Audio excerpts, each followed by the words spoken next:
Che cos'è davvero la realtà?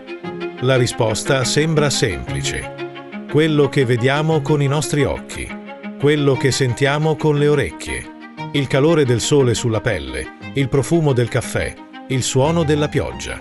Ma sei sicuro che tutto questo esista davvero così come lo percepisci?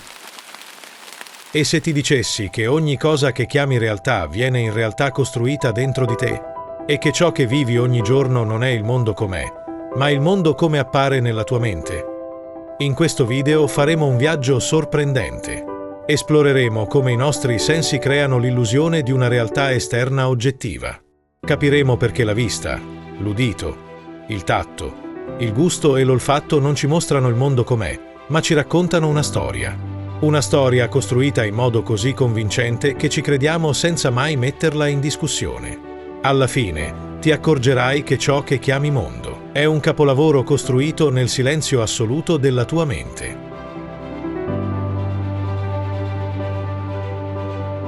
Vivere in una realtà costruita. Tutti pensiamo di vivere immersi nella realtà. Apriamo gli occhi e vediamo il cielo. Tocchiamo un tavolo e lo sentiamo solido. Mangiamo una fragola e percepiamo il suo sapore dolce. Ma ogni cosa che sperimentiamo arriva a noi tramite un filtro. Il filtro dei sensi. E i sensi, per quanto incredibili, non sono strumenti perfetti.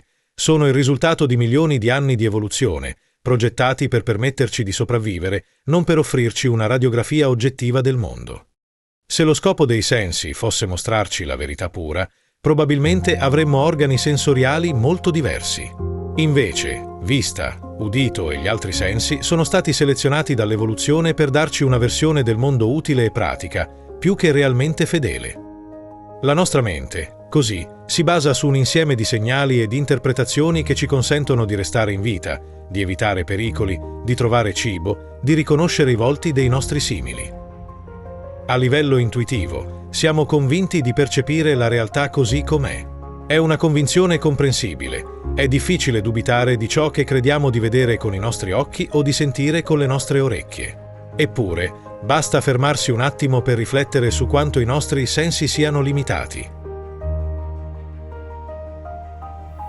Il nostro udito, per esempio, cattura soltanto una stretta fascia di frequenze sonore. Sotto o sopra questa fascia non sentiamo nulla. Ci sono animali, come i pipistrelli o i delfini, che percepiscono suoni ben al di là del nostro spettro udibile e costruiscono così una realtà sonora diversa dalla nostra. Lo stesso vale per la vista. Non vediamo i raggi ultravioletti, gli infrarossi o molte altre forme di radiazione elettromagnetica. Eppure, esistono. Semplicemente i nostri occhi non ne sono consapevoli.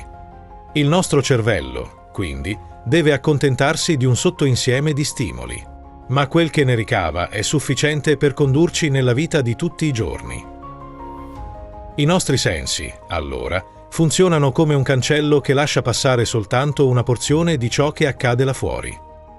Ma la vera magia non è solo ciò che passa attraverso i sensi, bensì ciò che avviene successivamente, nel cervello, dove i segnali elettrici si traducono in un'esperienza soggettiva.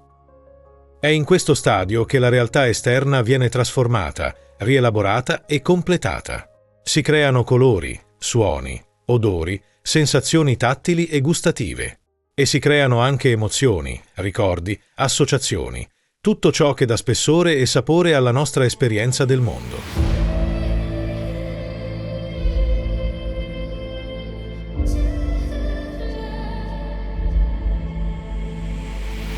La costruzione della realtà attraverso la vista. Prendiamo la vista, che di solito consideriamo il senso più importante per percepire e comprendere l'ambiente che ci circonda. La luce colpisce gli oggetti, rimbalza verso i nostri occhi e viene raccolta dalla retina. Qui esistono milioni di fotorecettori, i coni, specializzati nella percezione dei colori e molto concentrati al centro della retina, e i bastoncelli, sensibili all'intensità luminosa e particolarmente utili in condizioni di bassa luminosità. Questi fotorecettori non vedono un'immagine già formata. Percepiscono soltanto variazioni di luce e colore in punti specifici del campo visivo. Inviare queste informazioni al cervello significa trasmettere un flusso continuo di segnali elettrici, come un codice.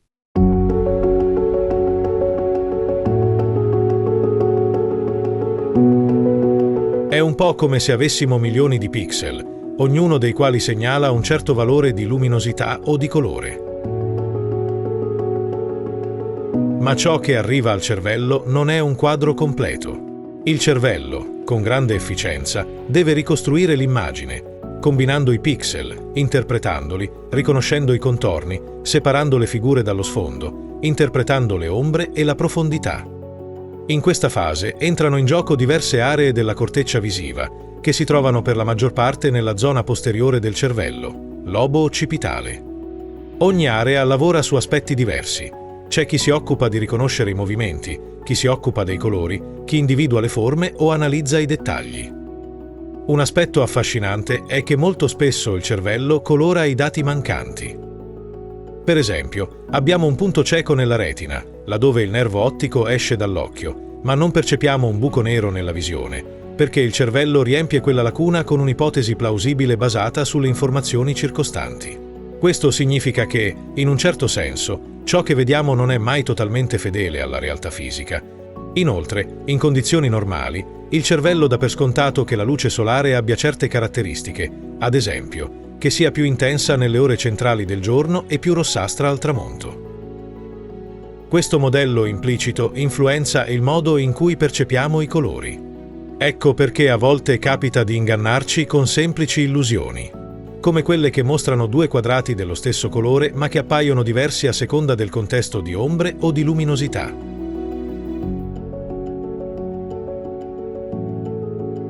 Anche quando guardiamo un film in 2D, riusciamo a percepire una certa profondità di campo, anche se sullo schermo non c'è alcuna profondità reale.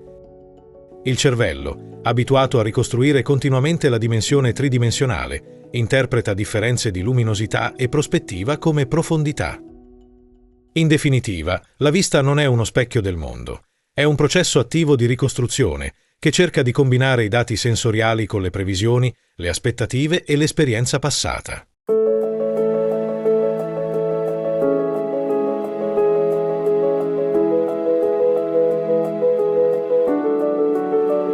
Il ruolo dell'udito, dall'onda sonora al significato.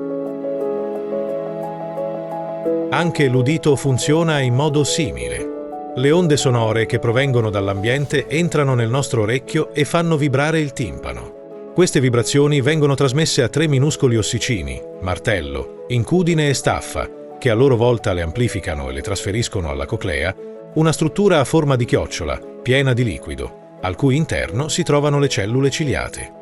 Queste cellule trasformano le vibrazioni in segnali elettrici.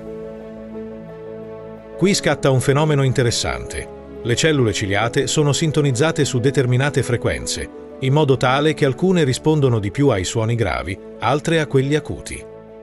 Il cervello riceve questi impulsi separati e deve quindi ricostruire l'insieme delle frequenze per riconoscere un suono complesso, come una voce umana, una melodia o un rumore di sottofondo. Ma non si ferma qui. Il nostro udito è anche influenzato dal contesto e dalle aspettative. Avrai forse sentito parlare di esperimenti in cui una registrazione ambigua, magari un sussurro o un suono un po' distorto, può essere interpretata in modi diversi, a seconda di ciò che ci si aspetta di sentire. Un classico esempio è la famosa controversia Laurel e Yanni, un breve audio che alcune persone percepiscono come Laurel e altre come Yanni. Laurel, Laurel, Laurel, Laurel. L'onda sonora è la stessa, ma il cervello decide una interpretazione in base a fattori come la soglia uditiva individuale, le frequenze a cui si è più sensibili e perfino un po' di bias culturale o linguistico.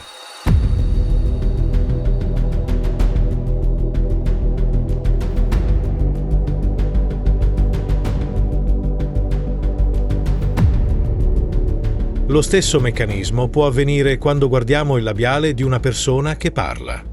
Se il movimento della bocca non coincide con il suono reale, possiamo percepire un fonema diverso. L'effetto McGurk. Pa, pa, pa, pa, pa, pa, pa, pa, pa, pa, pa, pa. Ciò dimostra che i sensi non lavorano mai da soli, ma si influenzano reciprocamente. Anche l'udito, come la vista, è quindi un senso attivo che cerca di costruire un mondo sonoro coerente con i segnali e le nostre aspettative.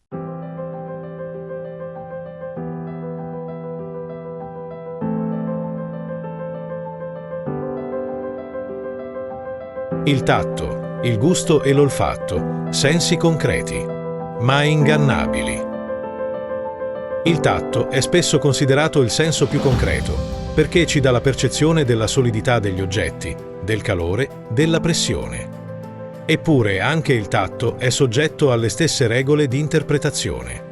Le terminazioni nervose che abbiamo nella pelle segnalano variazioni di pressione, temperatura, vibrazione. Il cervello poi compone questi segnali e costruisce la sensazione di stare toccando qualcosa di solido. Ma che cos'è la solidità? Dal punto di vista fisico, è l'interazione di forze elettromagnetiche tra gli atomi della tua mano e quelli dell'oggetto toccato. Non c'è un vero contatto profondo tra gli atomi, perché si respingono a distanza infinitesimale. Ciò nonostante, la nostra percezione è di una superficie definita. Anche qui, quindi, la solidità è in gran parte una storia che la mente ci racconta, basandosi su dati tattili e sul modello del mondo che abbiamo costruito fin dalla nascita.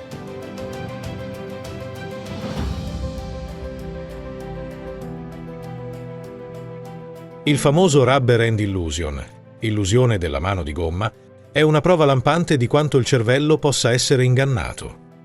Nel corso di questo esperimento si fa sedere una persona davanti a un tavolo, si nasconde la sua vera mano dietro uno schermo e si posiziona sul tavolo una mano di gomma, ben visibile.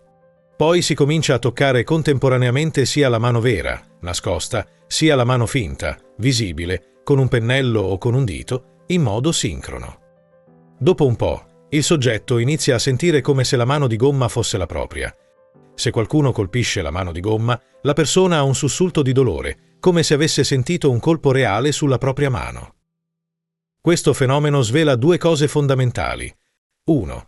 Il cervello fa affidamento su ciò che vede e sente in modo integrato. Se vede una mano toccata mentre la nostra mano reale riceve lo stesso stimolo, tende a unificare le due informazioni e a percepire la mano di gomma come parte del proprio corpo. 2. La percezione che abbiamo del nostro stesso corpo è una costruzione mentale, non un dato oggettivo e fisso. Il gusto e l'olfatto, poi, sono intimamente collegati. Molte delle sfumature del sapore di un cibo derivano in realtà dall'olfatto. Ecco perché se ti chiudi il naso, il sapore di molti cibi risulta più piatto. Anche in questo caso, la percezione è un puzzle. La lingua rileva sostanze chimiche dolci, salate, acide, amare e umami, mentre il naso percepisce un'enorme varietà di molecole volatili che completano l'esperienza gustativa. Il cervello ricompone il tutto in un'unica sensazione. Questa è la fragola, questo è il cioccolato. Ma se avessimo un raffreddore, quindi meno sensibilità olfattiva, potremmo percepire i sapori in modo diverso. Inoltre, la cultura e l'abitudine giocano un ruolo chiave. Ciò che in alcune culture è considerato delizioso, come certi formaggi molto forti, altrove può essere percepito come disgustoso. Ancora una volta, la percezione non è solo un riflesso automatico dei sensi. È un'interpretazione, fortemente condizionata dall'ambiente, dalla storia personale e dal contesto. Il cervello chiuso nel buio. Come nasce il mondo dalla mente? Arriviamo ora a un punto fondamentale. Il cervello, dove avviene tutto questo, è un luogo chiuso, completamente isolato dal mondo esterno. È protetto dal cranio, immerso nel buio totale. Non entra nessuna luce, nessun suono, nessun odore. L'unico contatto con ciò che accade fuori passa attraverso i segnali elettrici trasmessi dai neuroni sensoriali. Eppure, noi sperimentiamo un mondo pieno di colori vividi, di suoni avvolgenti, di sapori stuzzicanti, di superfici morbide o ruvide. Come fa il cervello a generare tutto questo? Una risposta importante ci arriva dalle neuroscienze. Il cervello opera come una sorta di simulatore che integra i segnali sensoriali con i modelli interni, le aspettative, i ricordi e le emozioni. In pratica, non si limita a leggere i dati esterni, ma costruisce costantemente ipotesi su ciò che c'è là fuori e le verifica con i sensi. Se i sensi confermano l'ipotesi, il cervello accetta la sua interpretazione. Se i sensi la contraddicono, la modifica. Questo processo è noto come percezione predittiva o approccio bayesiano. Significa che, in ogni istante, abbiamo una rappresentazione interna di come pensiamo sia il mondo e la confrontiamo con i segnali in arrivo. Le discrepanze ci spingono ad aggiornare il nostro modello. In un certo senso, viviamo in una realtà virtuale costruita dal cervello, che fa del suo meglio per rimanere in sintonia con ciò che arriva dall'esterno. È un meccanismo sorprendentemente efficace, così efficace che il nostro film mentale ci sembra più che realistico. Ma resta il fatto che è pur sempre un film proiettato nel buio del cranio, basato su interpretazioni e previsioni, mai su una conoscenza diretta e senza filtro della realtà.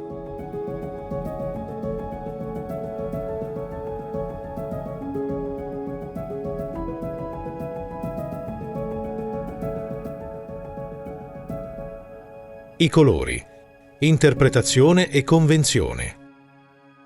In natura non esistono i colori come li vediamo noi. Esistono solo diverse lunghezze d'onda della luce, che il cervello umano traduce in sfumature di rosso, verde, blu, giallo e così via. Non c'è nulla di intrinsecamente rosso in un tramonto. È il nostro cervello che, in base alle onde luminose a cui è più sensibile, interpreta la gradazione cromatica corrispondente. Alcuni animali, come i cani, vedono un numero più limitato di colori rispetto a noi, perché hanno un minor numero di tipi di coni nella retina. Altri, come certi uccelli e insetti, ne vedono di più o percepiscono lunghezze d'onda ultraviolette, a noi invisibili. Ognuno costruisce una realtà visiva diversa, in base alle proprie caratteristiche percettive. Anche tra gli esseri umani ci sono differenze. I daltonici, per esempio, hanno difficoltà a distinguere alcuni colori perché i loro fotorecettori funzionano in modo diverso. E poi ci sono persone che, per motivi genetici, hanno un quarto tipo di cono, fenomeno detto tetracromia, e potrebbero distinguere sfumature di colore che la maggior parte di noi non riesce nemmeno a immaginare. Questo ci fa capire che il colore è una costruzione soggettiva, basata sul modo in cui il nostro cervello elabora le frequenze luminose. Un caso famoso è quello del vestito che sui social è apparso a qualcuno bianco e oro, a qualcun altro blu e nero. Stessa immagine, ma interpretazioni diverse, perché il cervello compensa la luce ambientale in modi differenti. Alcune persone vedono il tessuto in ombra e quindi si aspettano che sia blu e nero, altre lo vedono in luce intensa e lo percepiscono come bianco e oro. È l'ennesima prova che il colore non è una proprietà oggettiva degli oggetti, ma il risultato di come li interpretiamo.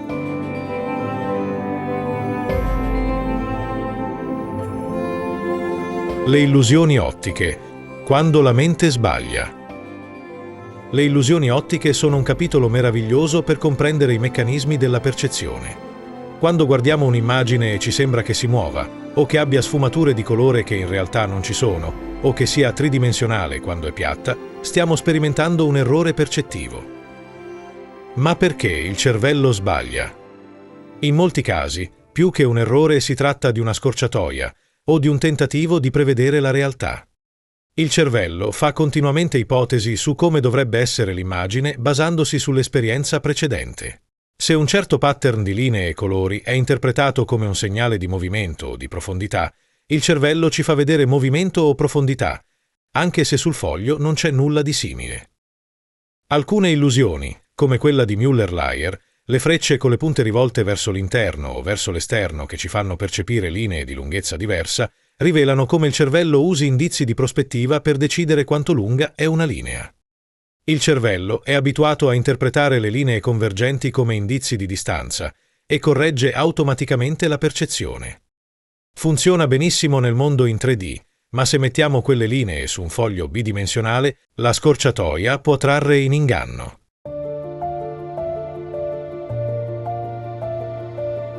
La scienza delle illusioni ottiche ci insegna che la visione non è un processo passivo, ma una costruzione attiva, in cui il cervello fa inferenze basate su regole statistiche, sull'esperienza e sui contesti. E quando questi fattori si combinano in modo inusuale, scatta l'illusione. Dovremmo vederle, allora, non tanto come errore, quanto piuttosto come una finestra spalancata su come funziona la nostra percezione.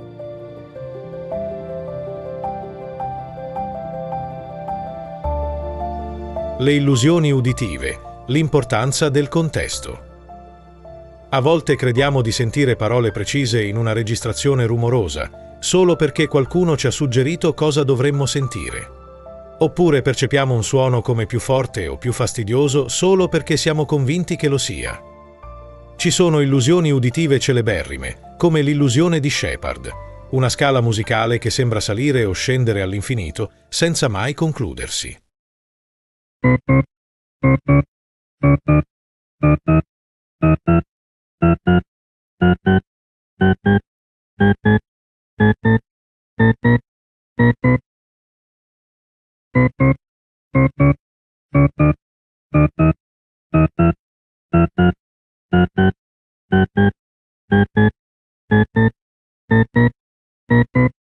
Questo succede perché il nostro cervello non si accorge che, mentre la scala sale, le frequenze più alte si attenuano e scompaiono progressivamente, mentre entrano in gioco frequenze più basse che iniziano a salire.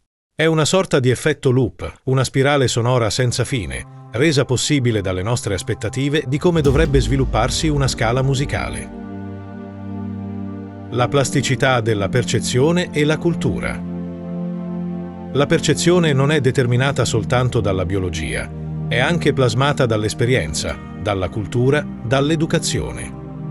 In alcune lingue non esiste una parola per distinguere, ad esempio, il blu dal verde o certe sfumature di colore.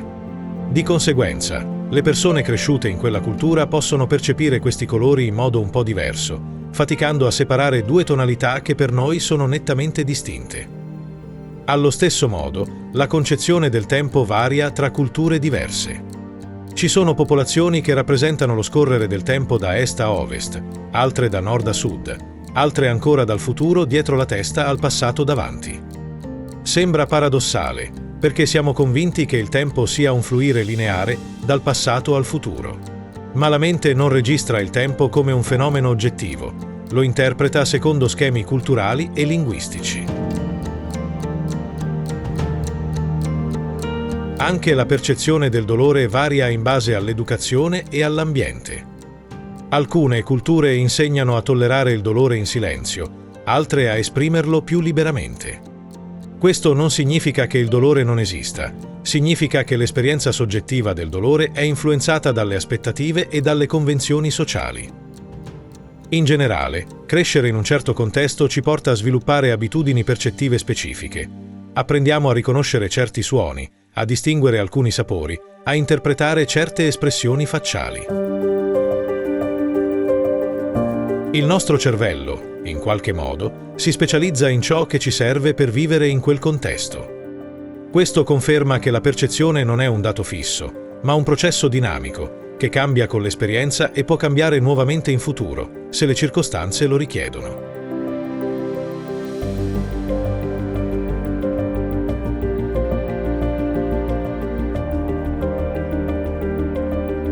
Esiste una realtà oggettiva?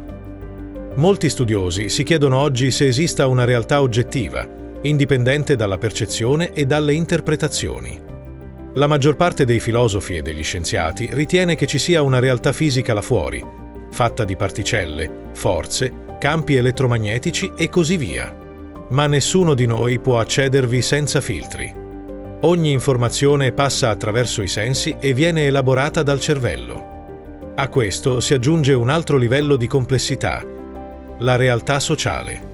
Gran parte di ciò che consideriamo reale, leggi, denaro, confini geopolitici, identità di gruppo, è in realtà una costruzione collettiva, basata su convenzioni e credenze condivise. Da un punto di vista strettamente fisico, una banconota è solo un foglietto di carta stampata. Eppure, le riconosciamo un valore, ci fidiamo che possa essere scambiata con beni e servizi, e su questo costruiamo intere economie. Questo non significa che tutto è illusione e che nulla abbia valore. Significa che la nostra esperienza del mondo, dalla percezione dei colori fino alle strutture sociali, è un continuo negoziato tra la realtà esterna e la nostra interpretazione interna. Noi non viviamo nel mondo così com'è, ma in una rappresentazione che ne dà il nostro cervello, condivisa e modulata dall'interazione con gli altri e con il nostro ambiente di riferimento.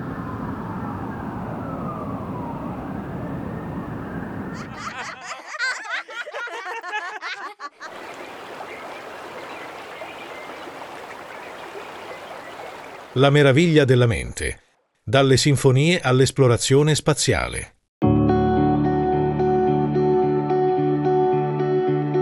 Eppure, in mezzo a tutto questo, c'è qualcosa di straordinario. Anche se chiusi in una scatola buia, senza contatto diretto con la luce o i suoni, siamo riusciti a creare la scienza, la musica, l'arte, le emozioni, i sogni. Con quel flusso di segnali elettrici che arrivano dall'esterno, il cervello umano è in grado di formulare teorie cosmologiche, di immaginare mondi fantastici, di comporre sinfonie immortali, di provare gioia o struggimento per un tramonto o per un abbraccio. Se ci pensiamo, è un miracolo quotidiano. Dal buio del cranio scaturisce la luce della conoscenza, della creatività, delle relazioni umane. È un processo che non si ferma mai. In ogni istante di veglia, la mente elabora, integra, costruisce, confronta. Le nostre percezioni si intrecciano con la memoria, con il linguaggio, con le aspettative, con la capacità di ragionare e di proiettarci nel futuro. E il risultato di questo intreccio è ciò che chiamiamo vita cosciente. Persino i sogni, che viviamo quando siamo addormentati, dimostrano la straordinaria capacità del cervello di generare realtà virtuali interne a partire dai ricordi, dai desideri e dalle emozioni.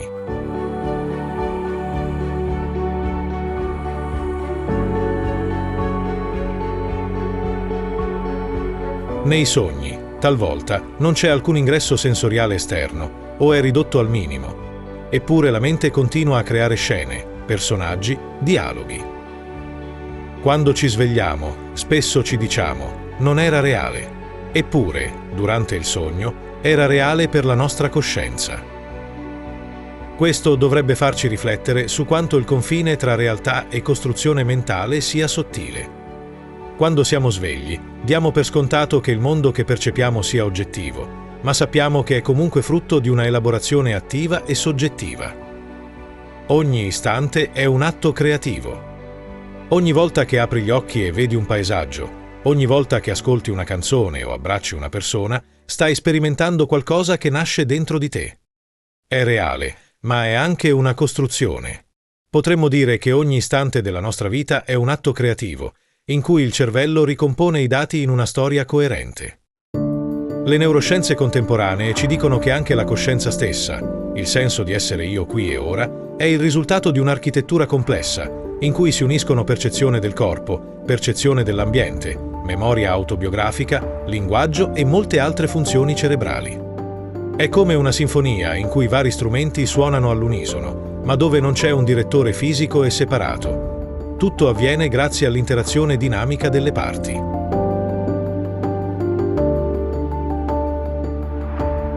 Alcuni scienziati, come Anil Seth, parlano di allucinazione controllata o best guess continuo per descrivere la percezione. E la coscienza sarebbe, in un certo senso, l'allucinazione interna più ricca, più coesa e soprattutto condivisa con chi ci circonda. Anche se usare la parola allucinazione può sembrare provocatorio, l'idea è che tutto ciò che percepiamo sia una forma di costruzione interna, regolata dai dati sensoriali, ma sempre aperta alle interpretazioni.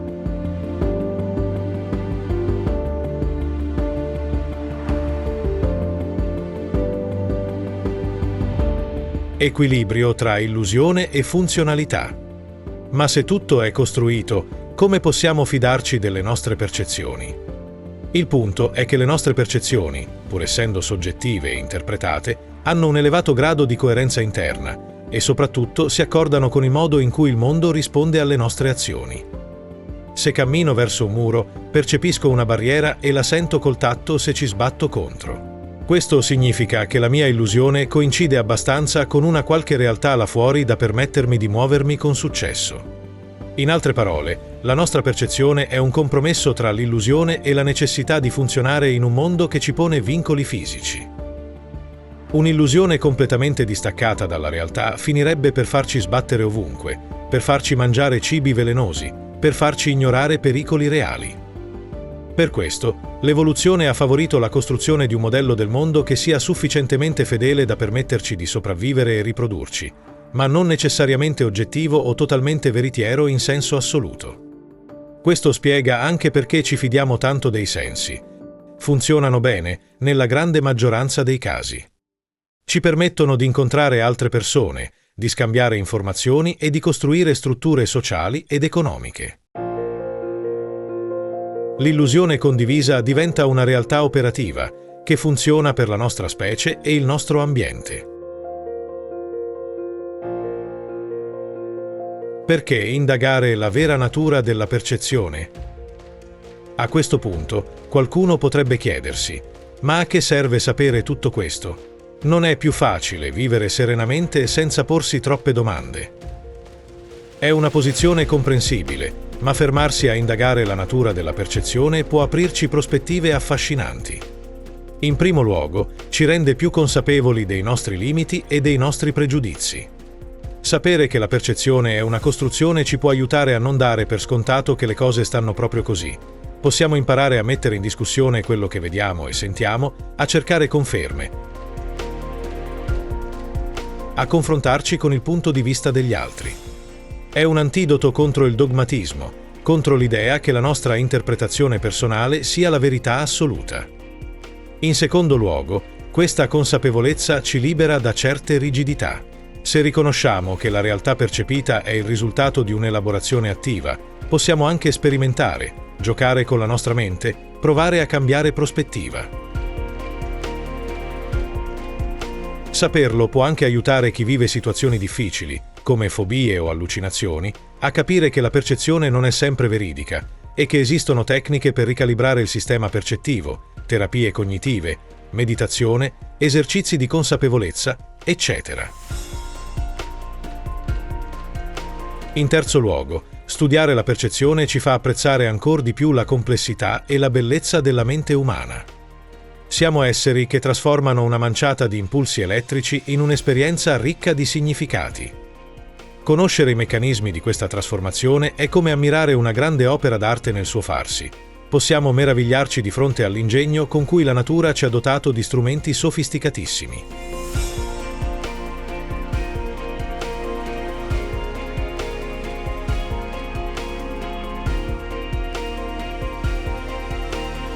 Il potere dell'immaginazione e la frontiera della realtà virtuale.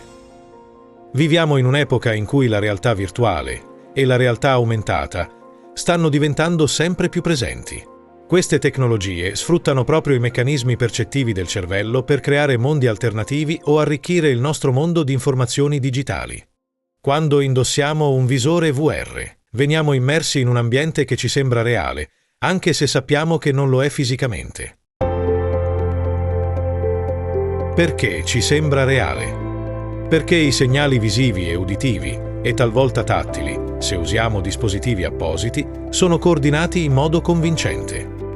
Il cervello, se riceve segnali coerenti, li interpreta come qualcosa di reale. Il senso di presenza in un mondo virtuale è la prova tangibile di quanto sia malleabile la nostra percezione e di quanto sia facile ingannare il cervello se gli forniamo stimoli sensoriali strutturati nel modo giusto. Questo scenario solleva domande importanti. Se un giorno la realtà virtuale diventasse indistinguibile da quella fisica, come cambierebbe la nostra idea di realtà? E come ci rapporteremmo a mondi in cui possiamo manipolare le regole fisiche o creare situazioni impossibili?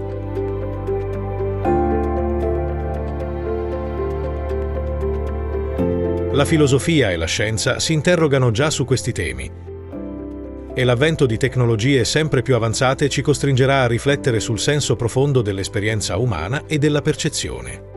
Man mano che la scienza avanza, ci rendiamo conto che la realtà è molto più complessa di quanto sembrasse.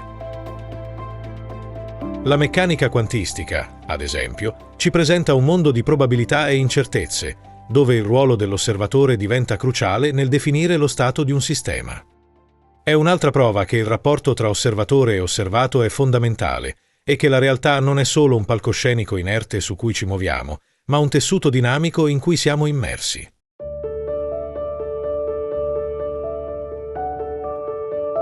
A questo punto del nostro viaggio, spero tu abbia colto quanto sia sorprendente e complessa la questione della realtà e della percezione. Viviamo in un mondo che, per molti versi, costruiamo istante dopo istante nella nostra mente, e lo facciamo così bene da dare per scontato che sia il mondo in senso assoluto. Ma la vera avventura inizia quando decidiamo di diventare esploratori consapevoli di questi processi. Ci fa capire che la nostra mente non è una semplice spettatrice, ma una potente creatrice di significati. E forse ci rende un po' più umili, sapendo che ciò che vediamo è solo una porzione, una versione possibile, non la verità ultima. La realtà che vivi ogni giorno non è fuori da te, è dentro di te. Il tuo cervello, chiuso nel buio, riceve segnali e crea un mondo meraviglioso, pieno di colori, suoni, profumi e sensazioni. E questo mondo, anche se non è la realtà assoluta, è abbastanza vero da farti ridere, piangere, amare, vivere. E forse è proprio in questo equilibrio tra illusione e meraviglia che si nasconde la bellezza più profonda dell'esistenza umana.